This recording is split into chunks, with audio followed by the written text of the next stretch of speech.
안녕하세요, 로파닐입니다.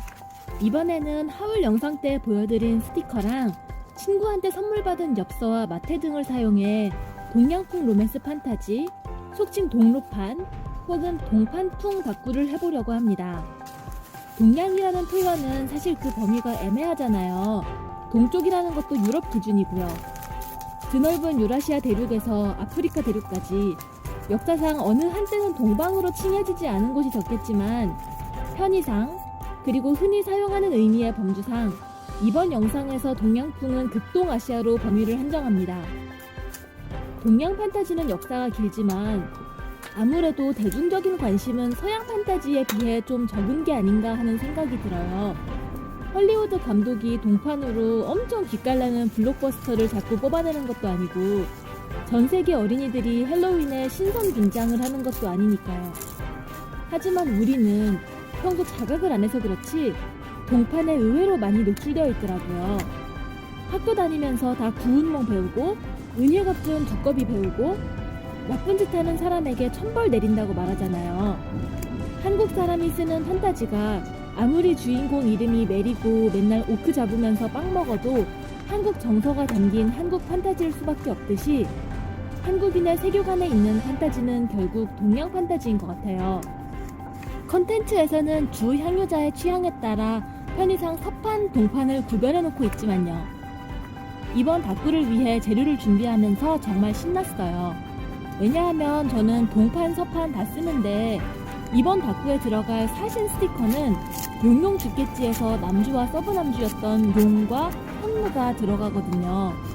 그리고 저희 세대는 어릴 적에 환상게임 봤잖아요. 중화풍 판타지 세계에 떨어진 평범하지만 용감한 여중생이 주작의 무녀가 되어 소원을 들어주는 주작을 부르기 위해 모험하는 바로 그거요. 그 만화 본 세대는 사신수를 안 좋아할 수가 없어요. 혹시 만화 안 보신 분들을 위해 말씀드리면 사신수는 동양 철학, 특히 도교에서 내 방위를 수호하는 또는 상징하는 동물이에요. 현무는 우주처럼 깊은 검은색의 거북이와 뱀이 합쳐진 상상의 동물로 북쪽을 관장하고요. 백호는 흰 호랑이로 서쪽을 관장해요. 청룡은 푸른 용으로 동쪽을 관장하고 주작은 붉고 큰 새인데 남쪽을 관장해요. 이 색이 각 방위의 용을 묘사할 때도 그대로 와서 북쪽은 흑룡, 남쪽은 정룡식인데 중앙도 방위로 치면 중앙에 짱짱매는 황룡이에요. 처음부터 한 사람의 작가가 일부러 짠 세계관이 아니라 오랜 세월에 걸쳐 자연스럽게 형성된 신화적 세계관이라 문헌에 따라 묘사가 다를 수도 있고 아예 등장인물이 다를 수도 있어요. 저는 주작이 봉황이랑 어떻게 다른지 모르겠더라고요. 민담과 전설과 신화가 다 얽히는 과정에서 어떤 학자는 그걸 같다고 썼을 수도 있고 어떤 학자는 차이를 연구했을 수도 있겠죠. 용용 죽겠지 쓸 때 읽은 책에 보면 용 또는 이무기를 가리키는 여러 단어가 나오는데요. 어떤 전설의 이무기는 용과 구별하기 어렵지만 지금 판타지 작가들의 국룰은 용이 못 돼서 흑화한 존재를 이무기라고 부르잖아요. 그런데 어떤 작가분이 둘을 비슷하게 보는 글을 만약에 쓰셨다. 그런데 그게 대박이 났다. 그러면 또 둘은 같은 거라고 쓰는 게 국룰이 될 수도 있겠죠. 원래 다신교 신화가 형성되는 과정이 그렇잖아요. 각자 자기 지방에서 믿던 조그만 신들이 있는데 그 지방들이 서로 교류하고 합쳐지면서 신들이 사는 세계선이 같아지고 나중에는 누가 그걸 하나의 긴 이야기로 통합해버리죠. 그렇게 신화가 만들어지는 과정이 너무 재밌어요. 그리고 또 재밌는 건 한 지역에서 자연스럽게 형성된 신이 다른 지역에 수입되면서 나름대로 현지화되는 과정인 것 같아요. 제가 헤이안 시대 귀족 문화를 좋아하는데 그 시대 정원 설계와 관리에 관한 책으로 사쿠테이키가 있잖아요. 그 책에서 아주 흥미로웠던 부분이 풍수에 대한 집착이었어요. 귀족 저택에는 꼭 물이 흘러야 되는데 동북 쪽에서 물이 흘러들어와 남서쪽으로 나가야 집안에 애군이 씻겨 나간다는 거죠. 그런데 이때 물은 집의 남쪽 뜰 부근에서 살짝 남쪽을 향해 휘어져야 돼요. 왜냐하면 그래야 집이 물길을 용이라고 봤을 때 그 용의 뱃속에 있는 형상이 돼서 집이 잘 살거든요. 반대면 집이 점점 못 살게 되나 봐요. 당나라 풍수를 들여와서 그렇게 적용한 건데 교토 현지에 특화된 저택에 그렇게 미신을 써먹어서 규칙으로 삼았다는 게 너무 흥미로웠어요. 같은 단어를 서로 다르게 적용해 쓴 케이스 중에 흥미롭고 자주 토론의 대상이 되는 건 왕실 칭호인 것 같아요. 왜 그런 거 있잖아요. 왕의 후계자는 세자, 황제의 후계자는 태자, 왕의 아내는 왕비, 황제의 아내는 황후. 그런데 사실 그게 역사적으로 언제나 일정하게 지켜진 규칙이 아니잖아요. 고려 때는 왕을 폐하라고 하거나 왕의 아내를 왕후라고 해도 이상할 것이 없었고, 조선시대에 들어가서도 초기에는 왕후를 사용했죠. 중국 역사에서도 여러 왕조를 거치면서 분명히 바뀐 호칭이 많을 거예요. 당시 패자였던 민족의 문화에 따라 황실 직자가 재편되었을 거고요. 그 중에 우리가 자주 접하는 컨텐츠의 작가분이 채택한 제도가 그대로 유행하는 거죠 뭐. 저는 호칭 자체는 작품 내에서 일관되기만 하면 다 상관없다는 입장인데, 가끔 일부러 작가님이 좀 특이한 칭호를 쓰시는 거는 보면 재밌는 것 같아요. 저는 다음에 동판 쓰면 꼭 낭랑이라는 호칭을 쓰고 싶어요. 서판도 폐하, 전하, 저하 다 쓰니까 안 될 것 없긴 한데, 그래도 동판의 그 분위기를 가지고 싶어서요. 무슨 궁 낭랑이라고 하면 좀 분위기 있지 않나요? 그 어떤 칭호도 못 줄 건 없잖아요. 당장 옆 나라인 일본도 공주에게 왕, 그러니까 내 친왕이라는 칭호를 주는데요. 국가 간의 다른 호칭 하니까 저는 요즘 중국 동판을 재밌게 읽고 있어요.